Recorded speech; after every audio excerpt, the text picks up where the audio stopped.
So we are weeks away from the first primaries of the midterm elections, and Democrats are clearly hoping to do well enough to win back power in the House, the Senate.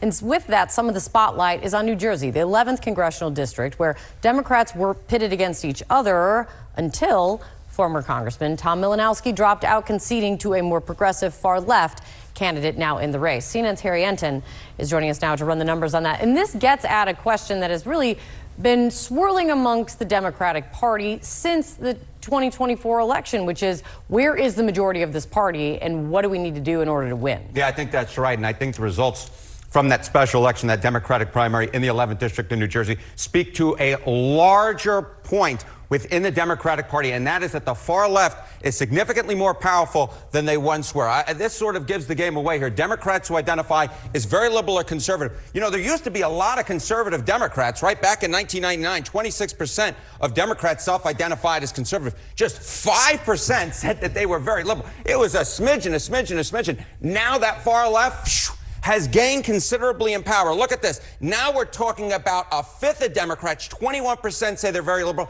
That conservative part of the Democratic Party, adios amigos, goodbye, just 8%. And when you combine the 21% who are very liberal with those who say that they're somewhat liberal, we're talking about 3 in 5 Democrats who identify as either somewhat liberal or very liberal, with the very liberals a much larger portion of the party. The far left, which used to just be a smidgen within the Democratic Party, has gained considerable power, as you saw in New Jersey's 11th district. What about Democratic socialists, like the likes of, you've got Bernie Sanders or Zoran Mandani here in New York City?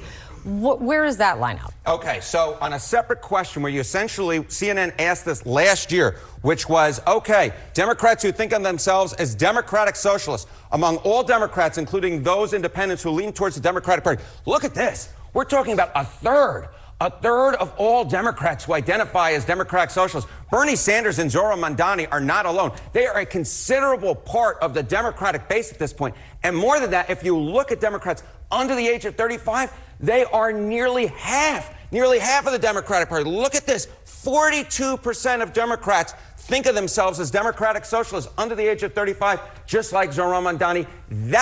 What happened in New York City, is not some aberration, right? It is not something that just happened in New York City. It is something that we are seeing grow within the Democratic Party at this particular point, when we're talking about 42% of Democrats under the age of 35 identifying as democratic socialists, and a third of all Democrats. My goodness gracious.